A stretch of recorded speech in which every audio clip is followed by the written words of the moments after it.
con Dios. La historia de Getsemaní.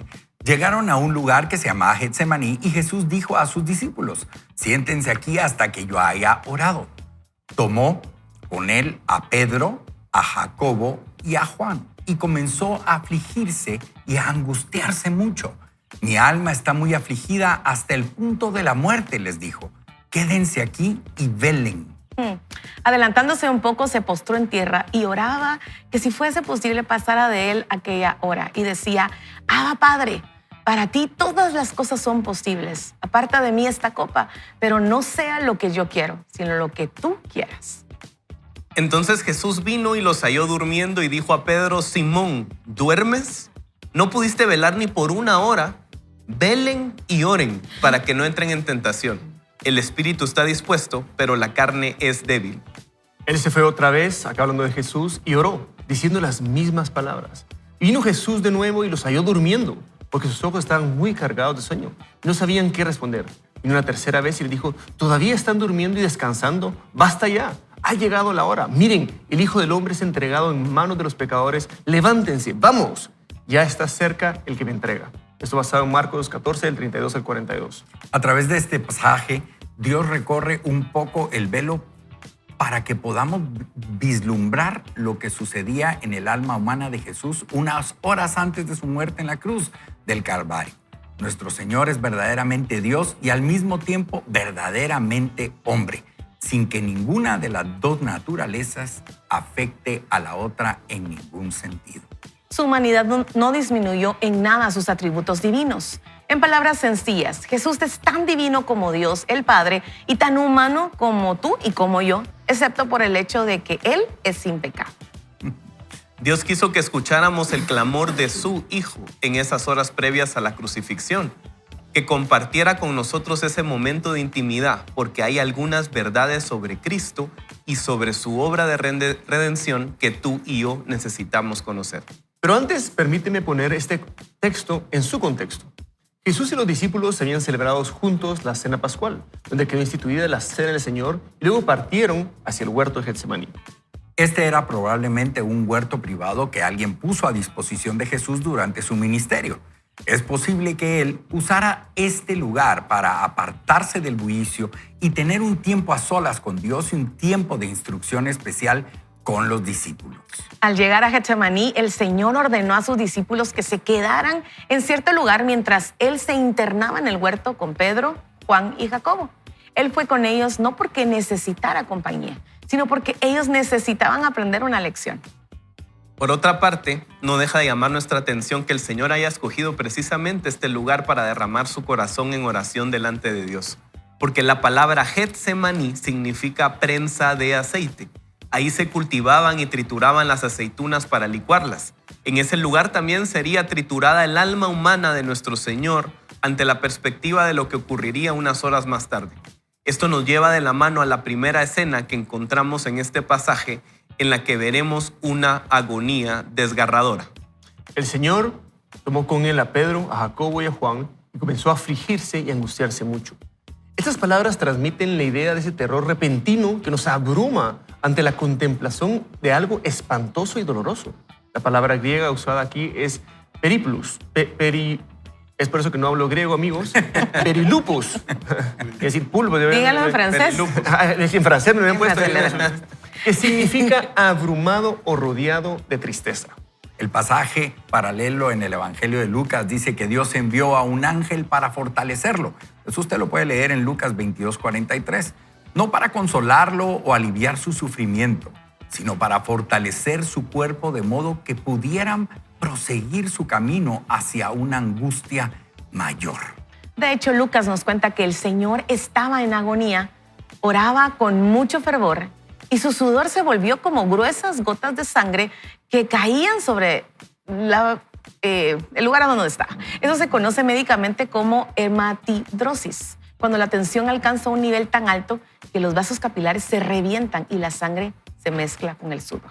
Yo quisiera interrumpir un poquito la lectura porque aquí el autor nos pone varias situaciones en las cuales uno pensaría.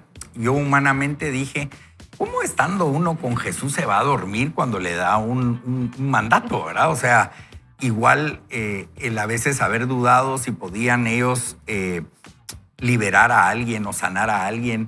¿Cómo? Si ahí estaba Jesús. Pero al final de cuentas, aquí podemos ver una humanidad palpable, tanto de los discípulos como del mismo Señor Jesucristo, porque ahí vemos esa dualidad que hay entre un Dios que es divino y un ser humano. Y Él era un ser divino en un cuerpo de un ser humano. La diferencia que había entre los seres humanos es que él era sin mancha, sin pecado. Pero posteriormente a eso, Él estaba pasando una agonía, sabía a qué era lo que iba a llevar y sobre todo evitarnos a nosotros ese sufrimiento o esa condena que estábamos nosotros ya casi, no casi, ya estábamos sentenciados, que Él vino a romper.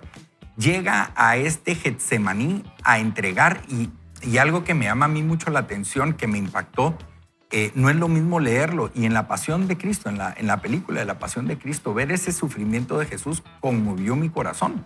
Porque digo yo, Él estaba dispuesto a pasar ese sufrimiento, ¿verdad? Esa angustia que tenía su alma, porque sabía que tenía que entrar en ese proceso de la muerte para que todos fuéramos sanados. Y por el otro lado vemos a los discípulos, ¿verdad? De que a veces pues estaban haciendo un poquito de lo que ellos humanamente podían, era dormir, cerrar sus ojitos un tiempo, ¿verdad? Pero el Señor les decía, por favor, oren. Y me imagino que deben de haber visto la angustia de nuestro Señor, pero se volvían a quedar dormidos. Aquí vemos la humanidad, la divinidad, y que realmente la oración es muy importante, porque a veces nos dejamos vencer por el sueño, Carol. A mí sí yo me sé da. que a usted no le pasa, ¿verdad? A mí sí me da, la verdad. Sí. Yo tengo un don, que me duermo súper rápido en cualquier lugar, en cualquier situación. Entonces, ¿verdad? Pero fíjense que yo estaba leyendo esto y honestamente me impacta porque tal vez para muchos podrían decir, pero Jesús tenía esa conexión con Dios. Jesús era maduro espiritualmente hasta el tope, pero eso no impidió que Él fuera honesto en su oración con Dios diciendo, esto me sucede. Y a veces nosotros queremos como disfrazar nuestra oración porque queremos parecer delante de Dios como maduros espiritualmente, ¿verdad? Como, Señor, ¿qué va a pensar Dios de mí si yo le digo que estoy luchando con esto, estoy luchando con la envidia, estoy luchando con el orgullo? ¿Qué va a decir Dios de mí? Y saben, Dios nos conoce tal y cual somos. Y vemos a un Jesús que, o sea, la madurez espiritual de Jesús la vimos desplegada, la vemos en los evangelios. Pero a pesar de esto, la madurez espiritual no impide que Él haga una oración honesta, una oración humana, porque la madurez espiritual no es que te vaya a librar de las pruebas. La madurez espiritual te ayuda a atravesar las pruebas, porque sabes a quién estás orando, sabes en quién puedes confiar, pero sabes también que te va a entender el dolor, la ansiedad, lo que estás viviendo como humano. Y ver una oración tan honesta de Jesús a mí me da esperanza. Me da esperanza de poder entrar confiadamente ante el trono de la gracia y saber que voy a alcanzar el oportuno socorro porque Jesús lo sabía, ¿verdad? Jesús lo sabía y nos lo modeló así. Yo creo, Carol, que justamente lo que decías, Eduardo, creo que si hay una contrapropuesta entre lo que los discípulos hacían y lo que Jesús hacía. Y realmente cuando uno está dormido, uno está desocupado. Y Cristo Jesús lo que estaba era ocupado. Ahora, ¿cuál es la diferencia entre ambos frentes? El propósito. Cristo Jesús sabía por qué iba a ir a donde tenía que ir. Los discípulos, hasta cuando ya lo vieron resucitado más adelante, ellos supieron por qué tenía su maestro que morir. Dice otro evangelio que ellos se durmieron porque estaban tristes. Ahora, esa tristeza era causa de que ellos no entendían el propósito. Entonces, muchas veces nosotros, y querida audiencia, nos pasa en las pruebas, en las crisis, empezamos a sentirnos una tristeza que nos desocupa de lo que Dios quiere que nosotros atendamos. Muchas veces cuando estamos en la prueba, Dios nos manda a hacer ciertas cosas, y son cosas bien puntuales partiendo desde la oración y que muchas veces nosotros no queremos hacer porque nuestra mente no está en el propósito de por qué el Señor está permitiendo lo que nos está pasando en nuestra vida. No, qué interesante, Oscar, lo que decís, porque creo que es eso. Que no sé cómo les pasan cuando a veces leemos estos pasajes y nos dicen, es que esos discípulos, así como, qué rookies, o sea, hubieran orado más, pues, ¿verdad? Al final somos nosotros, pues, ¿verdad? Somos nosotros, porque ¿cuántas veces agarrando lo que vos decís, Oscar, nos pasa, amigos? Porque, otra vez, si ellos hubieran sabido, seguramente hubieran orado más. O sea, Pedro es como, mira, Pedro, te vas a tener una gran tentación de no querer negar a Jesús. Entonces, mejor ora, prepárate para lo que viene. Y Rafa, y solo una pregunta. ¿Vos crees que ellos sabían que Él era Dios? O sea, que estaban convencidos que Él era Dios. Porque, qué difícil, ¿no? porque si hubieran sabido que era Dios, no sé, o sea, si hubieran estado convencidos, no sé si en ese momento hubieran estado dormidos. Cabal. O sea, y qué difícil entender esa parte. Voy a decir las preguntas un poco difíciles que nos hace Oscar, amigos. Se las dejamos a ustedes para sus estudios. Pero creo que al final de cuentas lo que podemos ver es ese reflejo en nuestras vidas. Es decir, uno puede estar pasando, tal vez como decía Carol, momentos difíciles, ¿verdad, amigos? O sea, pruebas, usted puede en estos días y podemos orar al Señor. Pero es decir, ¿cuál es ese propósito de ese sufrimiento hoy? Y poder, cabal, no tener que ser... Uno lo ve y va a decir, puede ser a veces trágico, donde podemos estar en un sepelio. Es como, no, pero tranquila, Carol, es que Dios tiene control. Es como, sí, pero es dolor. humano llorar. Pero dice la palabra, lloramos, pero no lloramos como los que no tienen esperanza, ¿verdad? O sea, es un llorar diferente. Pero vinculando lo que nos dice Oscar es, Señor, ¿cuál es el propósito detrás de lo que estamos viviendo? Y por eso, amigos, uno no sabe lo que va a pasar mañana. Pero lo que sí podemos es anclarnos al Señor hoy y saber de que tenemos ese acceso al Señor por medio de su sacrificio y estar llenos de Él para decir, bueno, vamos a enfrentar lo que venga porque viene con el Señor.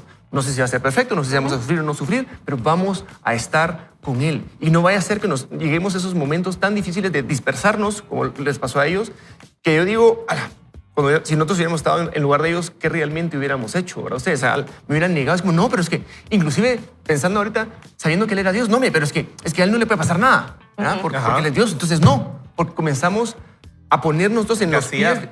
Y ponernos, si yo fuera Dios, haría esto. Sí. Es como, no, nunca lo vamos a hacer. Entonces, queda esa confianza en el Señor, confianza en Dios y decir, Señor, ayúdame con lo que vengas, yo quiero reflejar y glorificarte a ti y tener esa comunicación directa al Padre que dice, mira, ora. Pero aprendieron la lección. Y eso lo dice el autor. Jesús sabía, Jesús no necesitaba la compañía de ellos para ir a orar, pero sabía que ellos necesitaban esta lección y ellos aprendieron la lección. Y vemos en la historia, vemos en Hechos, cuando ellos ya se quedan solos, los vemos orando. Y dice, estaban todos juntos y cuando vemos cómo se desarrollaba esta primera iglesia, vemos a una iglesia que ora fervientemente. Entonces aprendieron esas lecciones. La pregunta para nosotros es, ¿aprendemos esas lecciones? Cuando estamos enfrente a una prueba, ¿será que nuestro primer recurso es la oración o es la preocupación, es otra vez el letargo, es esa comodidad, quedarnos en donde estamos? Aprendamos las lecciones, amigos. Eso fue lo que hizo Jesús, exponer a sus discípulos a estos momentos de duros para que aprendieran una lección. Y la pregunta para usted, que usted nos está viendo hoy, es ¿qué tan importante es para usted la oración? ¿Usted ha visto milagros en la oración o siente que la oración es como ese recurso que le dicen, ay, ora por lo que te está pasando? Y dice, no, dígame algo más poderoso, deme la solución. Y ¿saben qué? La oración es el arma más poderosa que Jesús nos dejó para comunicarnos con Dios Padre. Así que yo quiero invitarle a que hoy usted se comunique con nosotros y comparte ahí qué tan importante es para usted la oración. Hoy tenemos una Biblia de regalo entre todas las personas que se comuniquen con nosotros, pero más que ganar una Biblia, más que ganar un premio, yo quiero invitarle a que usted reflexione qué tan importante es para mí la oración, qué papel ha tenido la oración en mi vida, en las pruebas, a través de las pruebas, a través de las tormentas. Y para participar, recordarles el número más 502 3043 8888. La pregunta de hoy es, ¿cuál es la importancia de la oración en tu vida? Y algo importante, querida audiencia, es de que al final la lectura a lo que nos lleva es a entender que Jesucristo nos entiende más de lo que usted cree. Por eso Él vino con forma de hombre, ¿verdad? Y entiende nuestro sufrimiento, entiende nuestras debilidades y lo más lindo o amoroso que puedo yo transmitirles hoy es de que a veces hemos puesto a un Jesús o a un Dios tan alejado a nosotros por esa divinidad, pero Él nos entiende, Él lo entiende a usted. Él entiende por lo que usted está pasando. Él entiende sus debilidades, sus tentaciones que puedan estar sufriendo en este momento. Y Él nos lleva a nosotros a entender de que ese amor maravilloso que Él tiene para nosotros, Él vino a morir por todos nosotros para que usted y yo y nosotros que estamos aquí en el set podamos vivir una vida eterna. Así que recordemos que estamos en esta temporada al tercer día y estamos tomando la lectura de Sugel Mitchell. Sí, no, yo lo quería comentar con lo que estabas diciendo, Eduardo, que es muy, muy poderoso. No poner nada de ese Dios como esas películas, ¿verdad? O sea, así como que está inalcanzable, pero tampoco hacerlo menos de lo que realmente es y que yo podemos controlarlo, ¿verdad? Así que con eso, si quieren, seguimos un poquito con lo que dice el autor en esta parte que él denomina una petición suplicante. Y dice así: en esta escena desgarradora de Marcos 14, Jesús se postró en tierra y oraba que si fuera posible pasara de él aquella hora. Decía: Abba, Padre, para ti todas las cosas son posibles. Aparta de mí esta copa, pero no sea lo que yo quiero, sino lo que tú quieras. Dice el autor, no sabemos por cuánto tiempo Jesús estuvo derramando su corazón delante de Dios en oración, pues más adelante le reprocha a Pedro no haber podido velar con él ni por una hora. Pero esta fue la esencia de su petición, que de ser posible no tuviera que pasar por la experiencia de tomarse el contenido de la copa que tenía por delante. En el Antiguo Testamento, la copa era una metáfora de la ira de Dios sobre el pecado de la humanidad. En el Salmo 75 leemos que hay un cáliz en la mano del Señor, de la cual han de beber todos los impíos de la tierra. Isaías se refiere a esa copa como el cáliz de su furor. Esto lo vemos en Isaías 51:22. Jeremías habla de ella como la copa del vino de su furor. Jeremías 28:15. Por lo tanto, no fue la expectativa del sufrimiento físico de la cruz lo que llenó de espanto el alma humana de Jesús. En cambio, fue saber que en pocas horas tendría que cargar con el peso de la ira santa de Dios que los suyos habían acumulado a través de todos los siglos. El santo de Israel, que nunca experimentó en sí mismo la amargura del pecado, el sentimiento de culpa, la vergüenza por transgredir la ley moral de Dios, por primera vez en su vida iba a experimentar la ruptura de su comunión con el Padre, al ofrecerse en ofrenda por el pecado y maldición por causa nuestra. Al que no conoció pecado, dice 2 Corintios 5:21, por nosotros lo hizo pecado, para que nosotros fuésemos hechos justicia de Dios en él. Cada crimen, desobediencia, motivación o pensamiento pecaminoso de todos aquellos que él vino a salvar serían descargados sobre él en la cruz del Calvario. Y tal vez yo aquí me atrevo a decir al autor de que es por toda la humanidad, no solo por los que él vino a salvar. Cristo iba a sufrir literalmente miles de infiernos concentrados en esa cruz. El infierno que todos nosotros merecemos, sufridos en un solo instante. Cuando Cristo llegó al Getsemaní, se sintió abrumado ante la realidad de que pronto sería triturado por una ira sin misericordia para hacer posible que hoy los creyentes pudiéramos disfrutar de una misericordia sin ira. Pero, ¿acaso no sabía Jesús que esa hora llegaría tarde o temprano? Por supuesto que sí, pero no es lo mismo tener un conocimiento teórico de algo que sucederá en el futuro, que verse de repente en el umbral de esa experiencia guardando la distancia. Es como el caso de las mujeres y el parto. Como dice Jonathan Edwards, en el huerto de Getsemaní, Jesús tuvo una visión cercana del horno de ira en el que iba a ser lanzado. Estuvo ante la puerta para que pudiera verlo, para que pudiese observar la fuerza de las llamas, la intensidad del calor, para que supiese a dónde iba y lo que iba a sufrir. Al pensar en esto, no olvides lo que decíamos al principio. Jesús es tan divino como el Padre y tan humano como tú y como yo. Por eso implora que pase de él esa copa si eso fuera posible. Su alma humana busca alguna otra alternativa para cumplir la misión que se le encomendó sin tener que tomar esa copa. Como bien señala John MacArthur, la súplica de Jesús no fue una señal de debilidad, sino la respuesta totalmente esperada de aquel cuyo carácter puro y sin pecado retrocedió necesaria y rigurosamente ante la idea de llevar el pecado y la culpa de la humanidad y de padecer el juicio de Dios. Si no hubiera reaccionado de ese modo, habrían surgido dudas de su santidad absoluta. Abba, Padre, exclamó Jesús. Este es un término de mucha intimidad y afecto. Para ti, todas las cosas son posibles. Aparta de mí esta copa. Usted lo puede leer en Marcos 14:36. Si teóricamente todas las cosas son posibles para Dios, pero lo que Jesús está pidiendo como hombre no era posible, para que Dios pudiera mostrarnos su misericordia sin pasar por alto su justicia, el Hijo de Dios tenía que sufrir el castigo que merecemos por nuestros pecados. No había otra forma. Si Cristo no hubiera tomado esa copa hasta la última gota, no habría salvación para nadie, porque todos habríamos tenido que enfrentar el justo castigo de Dios por cada uno de nuestros pecados. Por eso debemos estar eternamente agradecidos. Bajo ninguna circunstancia, Cristo abortaría la misión que le fue encomendada. ¿Sabes por qué? Por el amor que tenía por su Padre y por todos aquellos que Él vino a salvar. Su deseo inmediato como ser humano tenía que ser supeditado al deseo superior de hacer la voluntad de Dios por amor a nosotros. Por horrible que fuera el sufrimiento, ningún obstáculo era lo bastante grande para que Jesús, como para impedirle a Él continuar en el camino de la obediencia. Que no se haga lo que yo quiero, sino lo que quieras tú, porque eres el Dios de mi confianza a pesar de cómo me siento en este momento. ¿Fue respondida la oración de Jesús esa noche?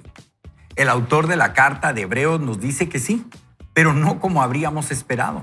Cristo en los días de su carne, habiendo ofrecido oraciones y súplicas con gran clamor y lágrimas al que lo podía librar de la muerte, fue oído a causa de su temor reverente.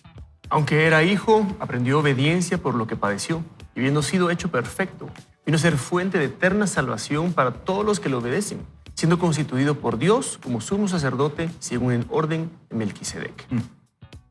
Hay demasiadas cosas aquí que no podemos explicar en tan poco espacio.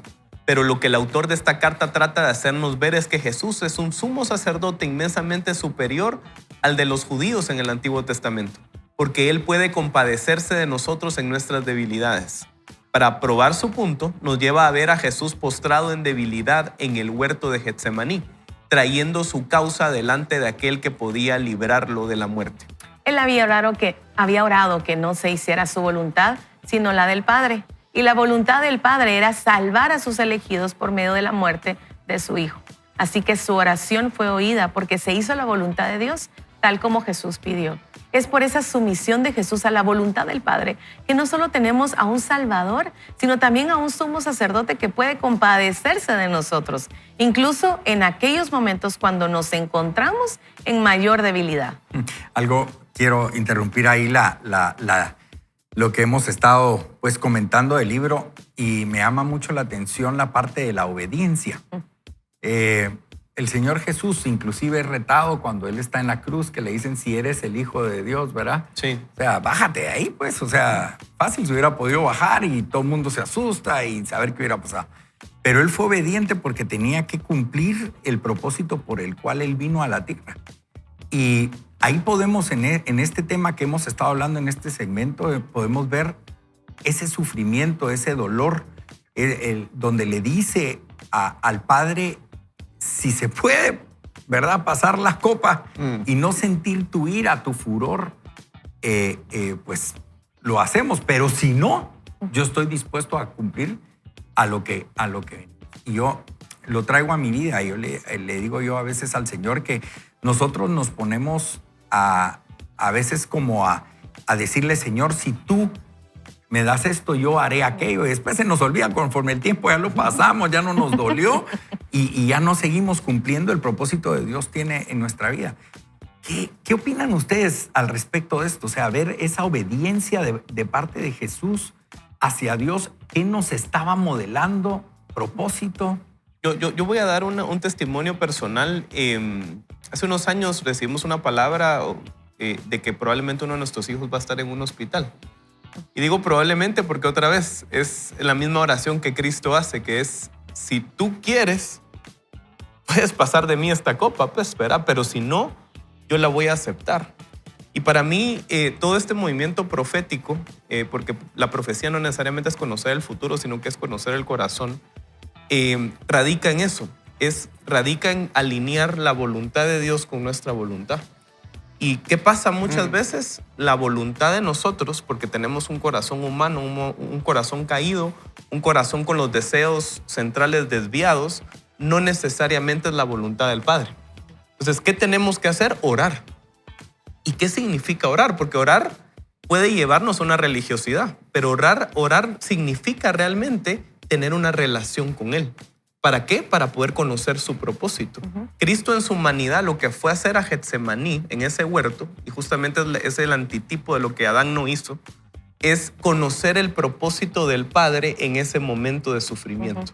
Entonces, querida audiencia, si tú estás en un hospital, en una cárcel, en una situación difícil, sin trabajo, lo que nos corresponde hacer es ir, doblar rodillas, orar y revisar qué es lo que el Padre quiere para ti en este momento. No necesariamente para alcanzar la victoria que tú piensas, sino que lo que Él tiene predestinado para ti en estos momentos que estás pasando. Y es eso, rendir nuestra voluntad. Porque a veces queremos entender la voluntad de Dios para obedecer. Y a veces lo que necesitamos es únicamente conocer la voluntad de Dios. Y como bien decías, Oscar, es alinear nuestra voluntad a la voluntad de Él. Someter nuestra propia prudencia, someter nuestros deseos a la voluntad de Él, porque creemos y descansamos en que Él sabe más que nosotros. Él es omnipotente, Él es omnisciente, Él es omnipresente, y entonces ante esa majestuosidad nos rendimos. Es como los chiquitos, ¿verdad? Cuando nosotros decimos, es que obedece, yo sé lo que es mejor para ti.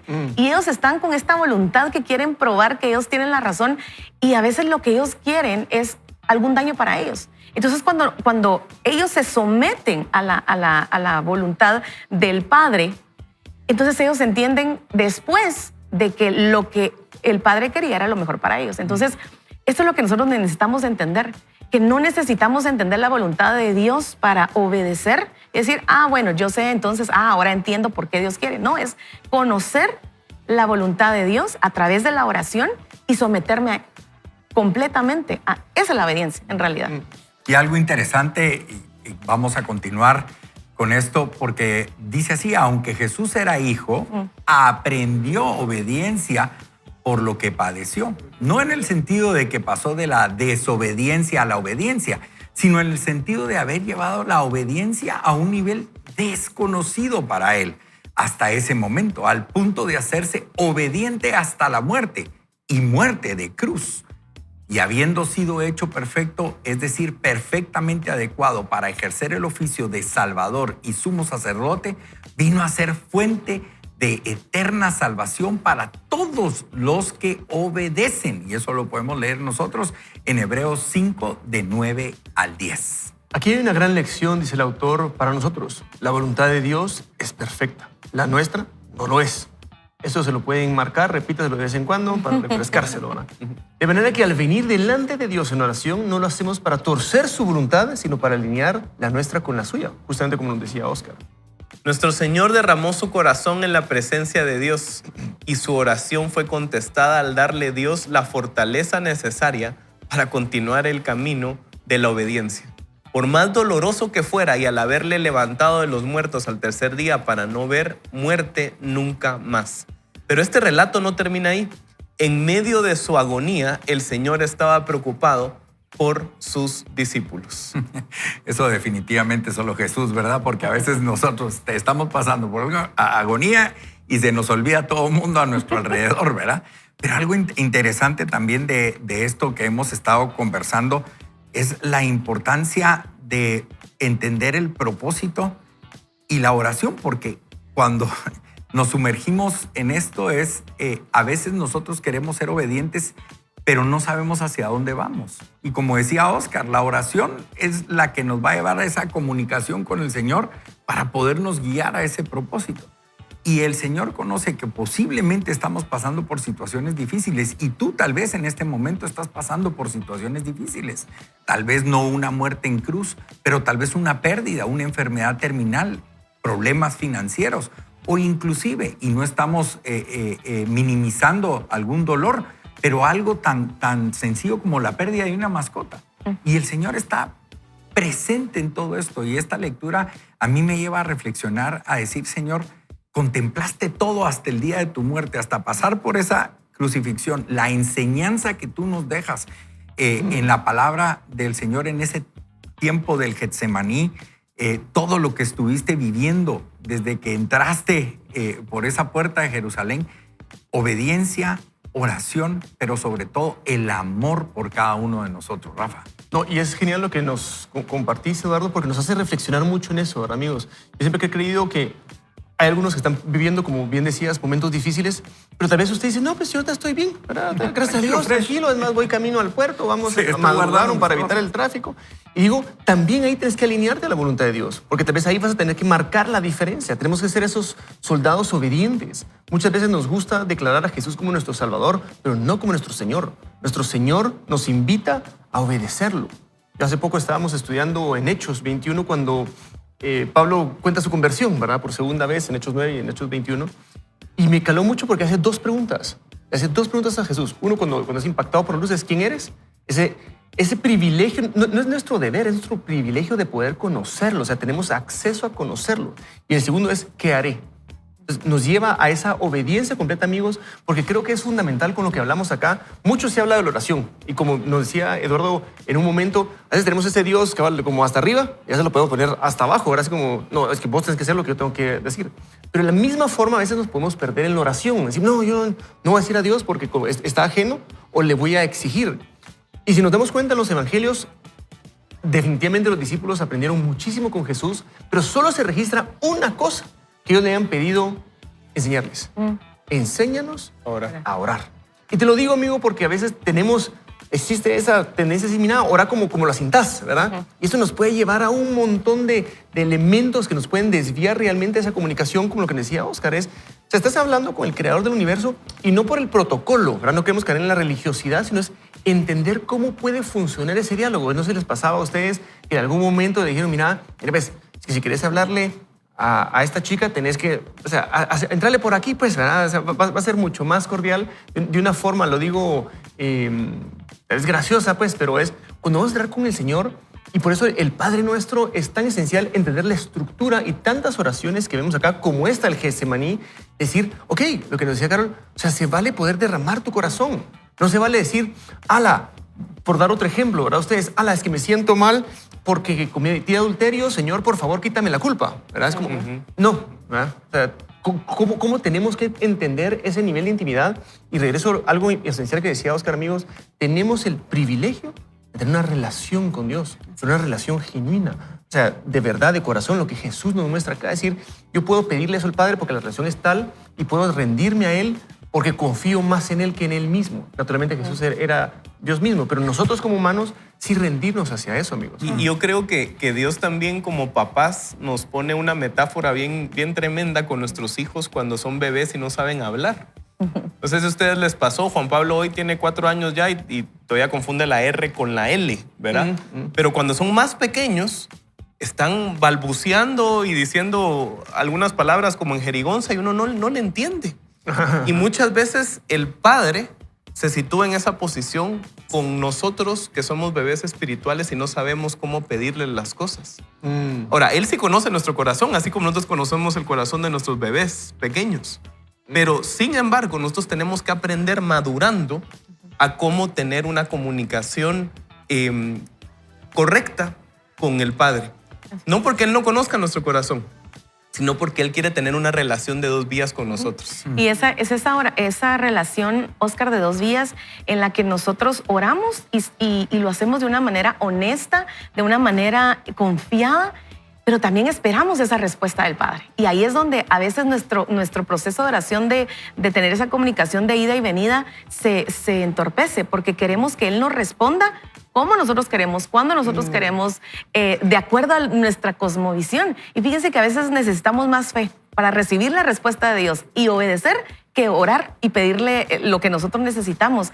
Y yo creo que Jesús nos enseñó eso, porque Dios le dio a Él lo que Él necesitaba en ese momento. No le quitó ese dolor, ese proceso de muerte, pero sí le dio fortaleza, como dice el autor.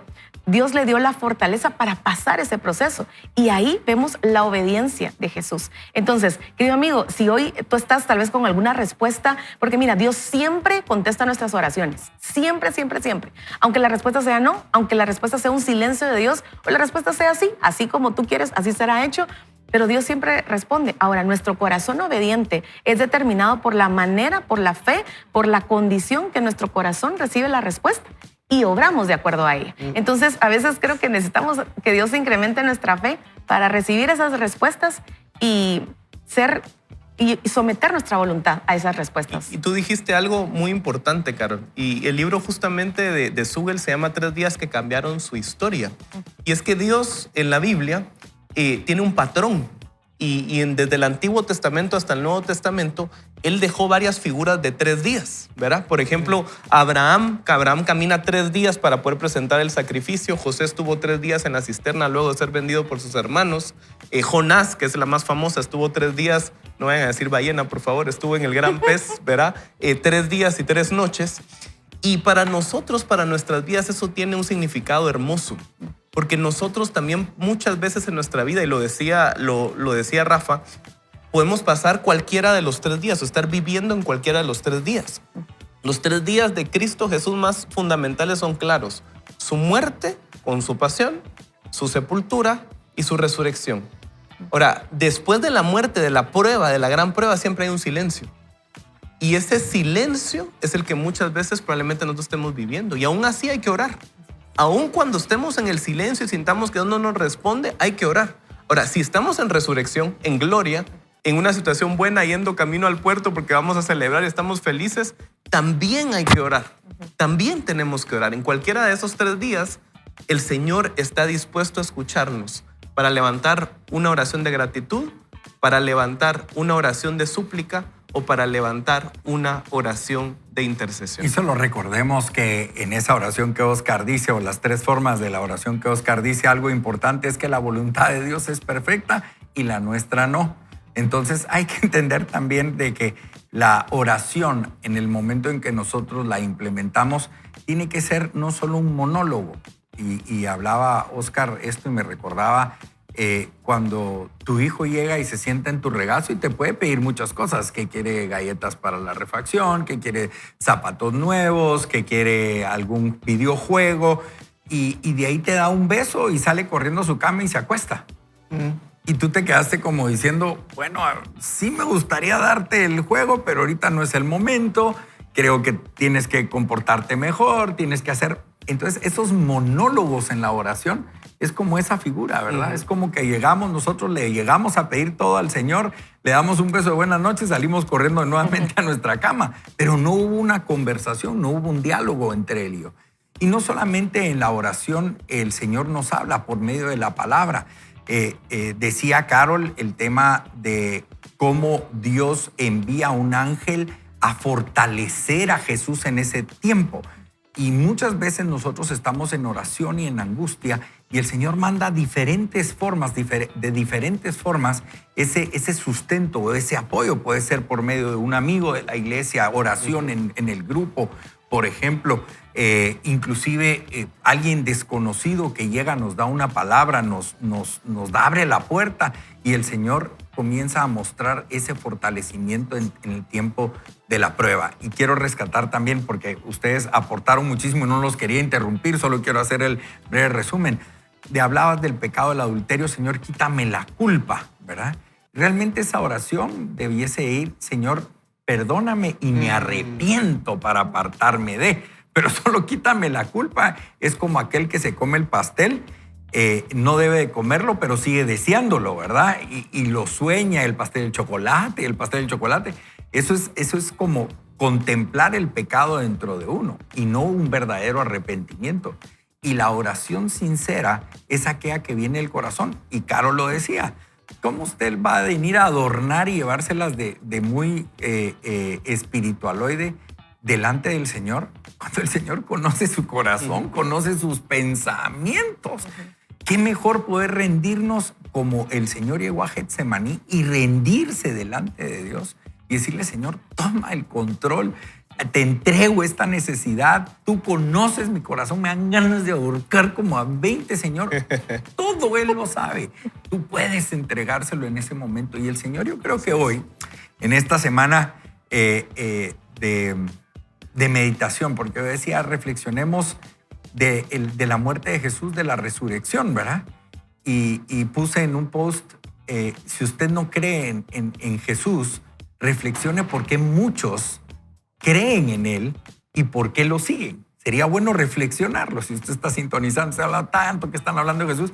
Si usted no cree en Jesús, Mediten esta semana porque hay muchos que creen en Él y por qué lo siguen. Eso le va a ayudar también, esa meditación específicamente del por qué. Y creo que ampliando eso, Eduardo, a los que creen, igual hacerse esa pregunta. ¿Por qué crees? ¿En qué crees? Así es. ¿En quién realmente crees? Porque a veces nos puede pasar que nos enfriamos, ¿verdad? Y vivamos como en modo automático, ¿verdad? Yo siempre hago la analogía con los matrimonios donde es como vas hablando en el carro y ya, perdón, ¿qué me estás diciendo? ¿Verdad? Te está poniendo atención, ¿verdad? Que eso nos puede pasar lo mismo con el Señor, de poder esa costumbre de oración o esas oraciones genéricas que podemos hacer y es como, ay, ¿qué dije? Saber, ¿verdad? Sino deleitarnos en esas conversaciones, en esos momentos que podemos tener con ustedes, amigos. Entonces, que los invitamos fuertemente, un poquito con esa síntesis que nos decía Eduardo. Uno, yo sí insisto en ese aprender a orar, tener esa buena comunicación. Otra vez, como decimos en los matrimonios, es que la comunicación es importante, con el Señor también es importante, sabiendo que se complementa del servicio, del estudio de la palabra y demás, pero buscando siempre el propósito. ¿Qué es lo que quiere Dios? ¿Cómo me alineo yo a Él y no forzosamente Él a mí? Así que una breve oración, mi querido Rafa, por favor. Oremos, amigos. Padre Celestial, te damos gracias, Señor. Siempre nos abruma pero saber de que cuando hablamos tú nos escuchas, Señor, que tú estás con nosotros, Padre. Hoy te pedimos, Señor, que para esta Semana Santa, Señor, no solo nos ayudes a recordar, Señor, a ser transformados en tu sacrificio, pero cualquier cosa que vamos a hacer, a trabajar, a descansar, que tú nos guíes qué hemos de hacer, qué hemos de decir, Señor. Déjanos experimentar en primera fila la experiencia de obedecerte de todo corazón, con toda nuestra mente, con todas nuestras fuerzas. Ayúdanos a marcar la diferencia, Señor. Como bien nos decía Oscar, Padre, no esta semana, sino toda nuestra vida. Tener una vida diferente, apartada para tu gloria y para tu honra. Y asimismo, Señor, te pedimos por aquellos que están pasando tribulación y angustia, Señor. Que tú tengas misericordia de ellos, que traigas sanidad, que traigas milagros, Señor, que traigas tu mano poderosa sobre ellos para que puedan glorificarte, Señor. Y aquellos que las pruebas han sido más no respondidas de una manera humana que quisiéramos, Señor, dales fe, Señor, dales consuelo, dales ese abrazo de tu Padre. Y aquellos, Padre, que te van a ser herramientas para otros, que les des esa valentía, esa autoridad y ese amor para salir e impactar en el mundo. Te amamos y te adoramos. Te entregamos este tiempo en tu nombre, Jesús. Amén, Amén. y amén. Así que regresamos en un breve instante. Entregó su vida en la cruz y nos abrió el camino a una vida eterna con su resurrección al tercer día. Vaya con Dios. Dice el autor una exhortación amorosa. En su hora de mayor angustia, Jesús está preocupado por la condición espiritual de sus discípulos, a tal punto que detiene su tiempo de oración y comunión con el Padre para advertirles que no bajaran la guardia. 3 veces vemos el mismo patrón. Cristo les había predicho que todos ellos serían probados severamente esa noche y que iban a tambalear en su fe. Incluso les hizo saber que el diablo los había pedido para zarandearlos como a trigo.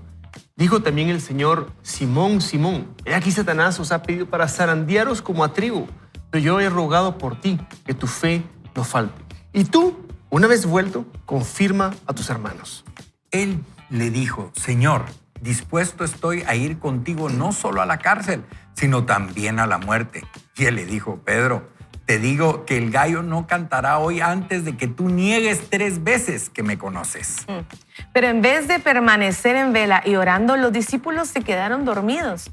Puedo imaginar a algunas personas pensando, bueno, era tarde en la noche y ellos estaban agotados. Después de todo, había sido un día muy ajetreado con la preparación de la Pascua y la carga emocional que significaba saber que en medio de ellos había un traidor.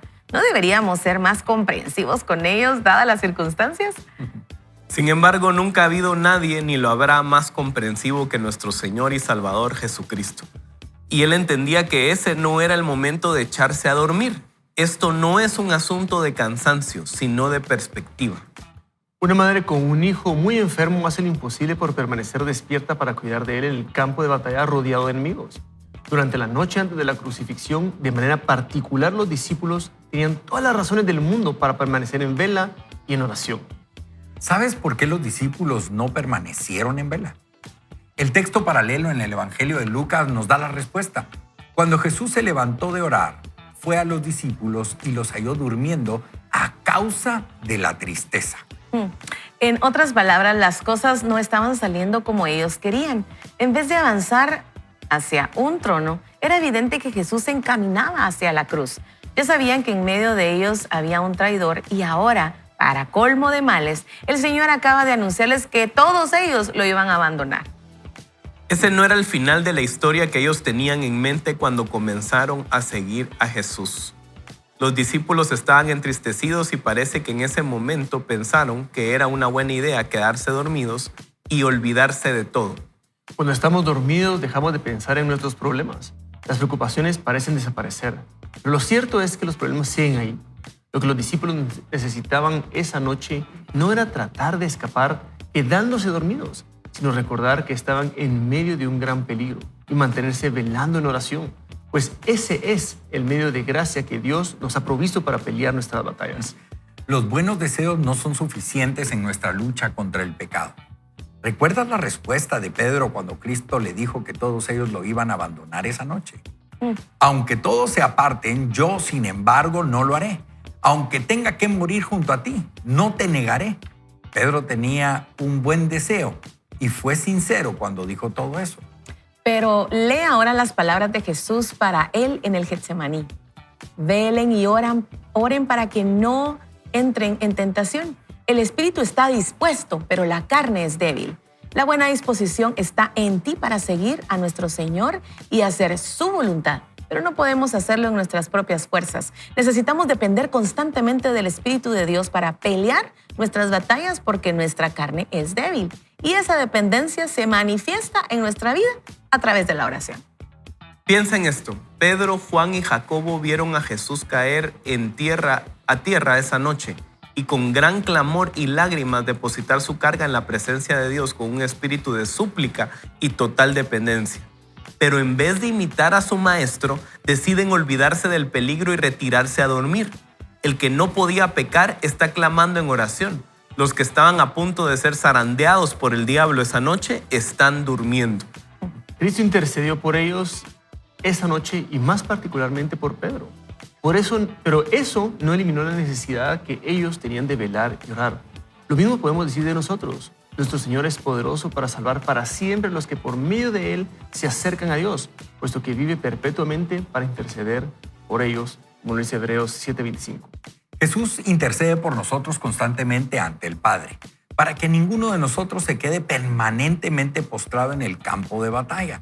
Pero de ninguna manera debemos de dejar de velar y orar si queremos mantenernos firmes en esta batalla de la fe. Tú y yo sabemos que la voluntad de Dios es infinitamente mejor que la nuestra. Pero qué difícil es para todos nosotros transitar por el camino de la obediencia cuando el otro sendero parece más fácil y placentero. Vela y ora para que no entres en tentación. Pídele a Dios que te libre de salirte con la tuya, que te libre de hacer tu propia voluntad en vez de la suya, por más doloroso que parezca. Nunca encontrarás un mejor camino para ti que aquel por el que Dios te está guiando por medio de su palabra. Por último, si estás leyendo esto pero no tienes a Jesús, déjame compartir contigo una última historia antes de concluir. Hace unos años se publicó en la revista National Geographic que después de un incendio en el Parque Nacional de Yellowstone, algunos guardas forestales subieron a una montaña para inspeccionar los daños. Uno de los guardas encontró a un pájaro que estaba carbonizado y petrificado, cubierto por las cenizas, acurrucado a los pies de un árbol. Desolado ante aquella imagen espeluznante, el guarda golpeó al pájaro con un palo y 3 pajaritos diminutivos salieron corriendo de debajo de las alas de su madre muerta. Cuando el fuego llegó a la madre, se mantuvo firme en el lugar de huir y los que estaban bajo sus alas sobrevivieron. Esta analogía no necesita mucha explicación. Ante la perspectiva horrorosa de tener que ser fulminado por la ira de Dios por causa de nuestros pecados, el Señor Jesucristo se mantuvo firme en el camino de la obediencia, proveyendo al pecador el único refugio seguro para el día del juicio. De haber sido posible para Dios perdonar nuestros pecados sin la muerte de Cristo en la cruz, puedes estar seguro de que Él no habría permitido que su Hijo amado pasara por esa experiencia tan abrumadoramente dolorosa. Pero no era posible. Jesucristo debía beber esa copa hasta la última gota para que el Dios de toda justicia pudiera recibirnos en su presencia. Ese Dios es el que ahora te invita a responder en arrepentimiento y fe al mensaje del Evangelio, entregándote por entero a Jesucristo para vivir únicamente para Él. Existe un solo camino al Padre, y no es una religión ni una filosofía, sino una persona que siendo Dios se hizo hombre para pagar nuestra deuda con la justicia divina, para que todo aquel que en Él cree no se pierda, mas tenga vida eterna, como dice Juan 3:16. Qué bonito cómo termina pues esta lectura del día de hoy, y sobre todo me hace recordar el día que a mí me cuestionaron, me hicieron preguntas así tipo Oscar, ¿verdad? Y me preguntaron, mira, ¿y si Jesús no existe? ¿Y si el enemigo no existe? ¿Y si no hay cielo? ¿Y si no hay infierno? ¿Verdad? Y si te morís y te quedas así como materia flotando en el, ¿verdad? Por ahí. Y mi respuesta fue a esta persona que desde el día que yo seguí a Jesús, mi vida cambió para bien. No quiere decir que sea perfecto, pero cambió para bien. Así que si no existe Jesús, no existe el cielo, no existe Satanás, no existe todo. Yo hoy soy una mejor persona en el tiempo en el cual yo vivo, en el tiempo en el que estoy en esta tierra. Entonces, ¿por qué dejar de seguir a ese Jesús? Si ese Jesús al cual dicen que, ¿verdad? Algunos dudan que exista o que solo fue una historia y que sí fue hombre, fue profeta, pero no fue, etcétera, etcétera. Desde el día que yo tomé la decisión de seguirlo, automáticamente comencé a dejar cosas que me perjudicaban y comencé a ver cómo el Señor fortalecía mi alma, mi espíritu. Decía Carol de que el tema del seminario es sanar el corazón, ¿verdad? Y muchas veces se oye que el seminario de mujeres es sanar el corazón, ¿verdad? En el de hombres es cómo ser victorioso, ¿verdad? Cómo conquistar la montaña. Cómo ser guerrero. Cómo ser guerrero. Al final todos estamos aquí en la construcción de heridas y sanación de nuestro corazón, que ese es el enfoque que el Señor hace para nuestras vidas, para que podamos caminar conforme hacia la estatura del varón perfecto. Así que yo realmente tomé este tiempo para contarles que desde el día que yo seguí a Jesús, no quiere decir que yo sea perfecto, que no siga metiéndolas de andar, diríamos por aquí en Guatemala, pero sí hay un cambio y un antes y un después de tomar la decisión de seguir a Cristo. Rafa, Oscar. A mí me llama la atención de lo que acabamos de leer, nuevamente el tema de que los discípulos estaban durmiendo y este espectador justamente nos manda ese comentario de que muchas veces esa persona se sentía que estaba dormida. Y realmente proféticamente en la Biblia, en los últimos tiempos, Jesús retrata una parábola, la parábola de las 10 vírgenes.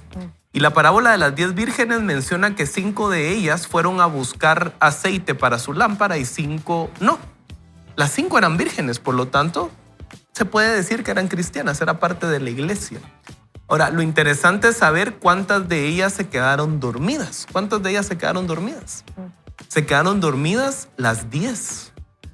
Y en estos últimos tiempos, porque esto estaba a merced de que el novio viniera, o el esposo en este caso, por segunda vez, en este último tiempo la iglesia va a estar adormitada. Y eso es lo que nosotros con lo que tenemos que batallar. Y van a venir años con la inteligencia artificial de abundancia. Y muchas veces la abundancia para nosotros como iglesia nos puede hacer adormitarnos. Muchas veces el estar bien nos adormita y nos hace no necesitar de Dios y nos hace no necesitar de la oración. Y es el momento en donde el diablo, justamente como dice acá, nos puede zarandear. Y no solo zarandear nuestra vida, sino zarandear nuestra alma. Entonces tenemos que estar listos y tenemos que tener una disciplina de tener una relación con Dios a través de la oración. Así es. Y necesitamos estar en guardia. Necesitamos entender que durante el tiempo que estemos en esta tierra vamos a vivir en una constante batalla. Dice la palabra del Señor, y creo que todos lo hemos escuchado, que el diablo anda como león rugiente viendo a quién devorar, que él vino para matar, robar y destruir. Y él no se duerme. Nosotros los cristianos a veces andamos como ilusos, ¿verdad? Ay, no tengo pruebas, todo está bien, como decía Rafa, vamos al puerto, ¿verdad?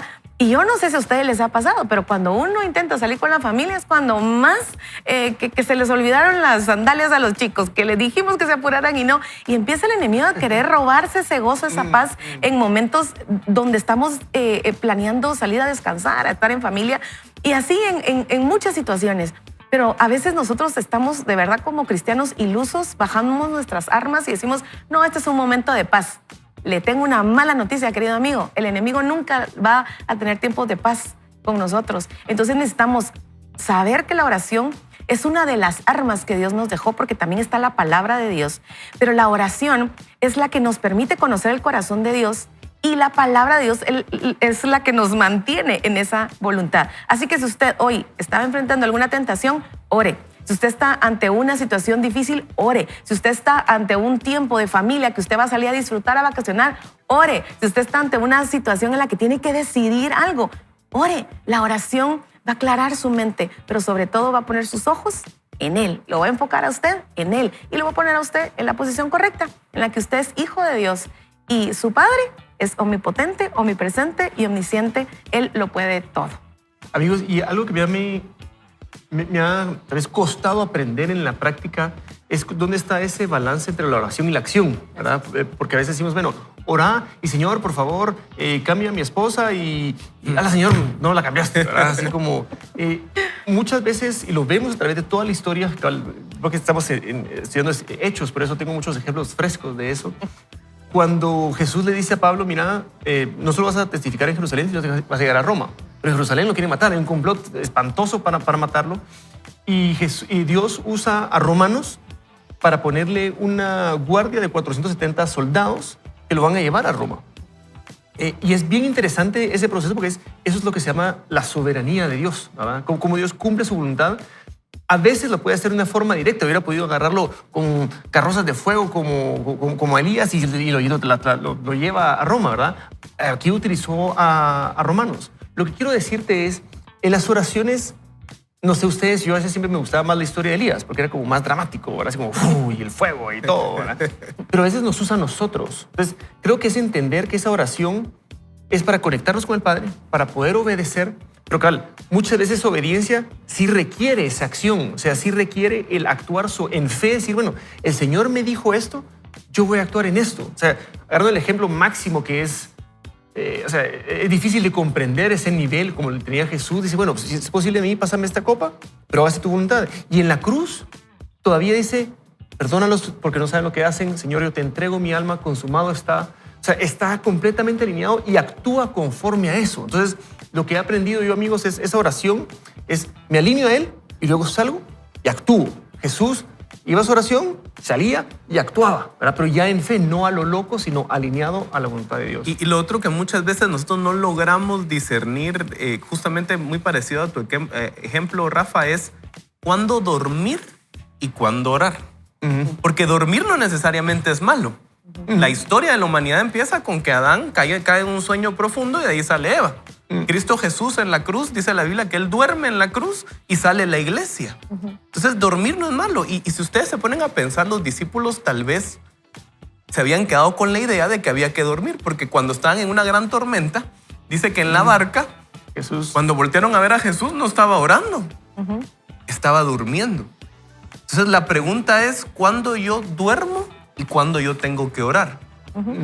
Yo creo que la respuesta, y la verdad es que nos cuesta y me ha costado un mundo verla, es yo duermo cuando yo ya tengo certeza de cuál es la voluntad de Dios. Así es. Y yo oro cuando tengo que pedirle a Dios dirección para saber cuál es su voluntad. Cristo oró en el Getsemaní pidiendo la voluntad. Cristo durmió en la tormenta porque Él sabía que la tormenta no le podía hacer nada, porque ya sabía cuál era la voluntad de su Padre. Sí. Entonces, si tú, querido oyente, ya conoces la voluntad de Dios con esto que estás pasando, descansa en Él. Así es. Pero si tú todavía no sabes y estás abrumado, entonces es momento de doblar rodillas y batallar en oración. Confiamos como que todo dependiera de Dios, pero actuamos, ¿verdad? Como que todo dependiera de la oración, de la confianza y la obediencia que tenemos que tener. Y algo que es importante también es de que debemos de entender que hay un dicho muy coloquial en Guatemala, orando, orando, pero con el mazo dando, ¿verdad? O sea, hay que actuar. El Señor nos pide que también hagamos de nuestra parte. Él va a hacer su obra, ¿verdad? Su palabra la pondrá por obra y la va a apresurar, pero también nosotros tenemos que ver y hacer para poder alcanzarla. Así que Por favor, Oscar, tal vez si nos haces ahí la oración del... Señor Jesús, hoy te damos gracias a ti porque tú nos enseñaste a orar. Y lo primero que queremos decirte en este momento que estamos viviendo, sea un momento de oro, de incienso, de mirra, sabemos que estamos en el día de resurrección, en el día de silencio o en el día de crucifixión. Hoy te queremos pedir para que se haga tu voluntad, Señor, en esto. Podemos estar abrumados, podemos estar preocupados, pero queremos alinear nuestro corazón hacia tu voluntad, Señor. Así que como dijo Jesús, no se haga mi voluntad, sino que se haga tu voluntad en esto que estamos viviendo. Enséñanos a orar cada día para que podamos tener una mejor relación contigo. En el nombre de Jesús, amén. Amén. Así que recomendamos que esta semana usted no solo se porte bien, sino que también pueda meditar y adicionalmente poder transmitirle a otros el contexto de lo que se va a vivir en esta Semana Santa, donde podemos observar de que Jesús murió en esa cruz para nuestra salvación. Y recordamos que usted tiene que tener paz en su corazón. La oración es clave, pero sobre todo, sepa que el Señor murió por todos nosotros. Así que estemos listos, prestos y dispuestos para la victoria de esta semana. Así que en nombre de todos y vaya con Dios, le deseamos lo mejor y no se pierda. Mañana tenemos un programazo. Adiós. El día. Vaya con Dios.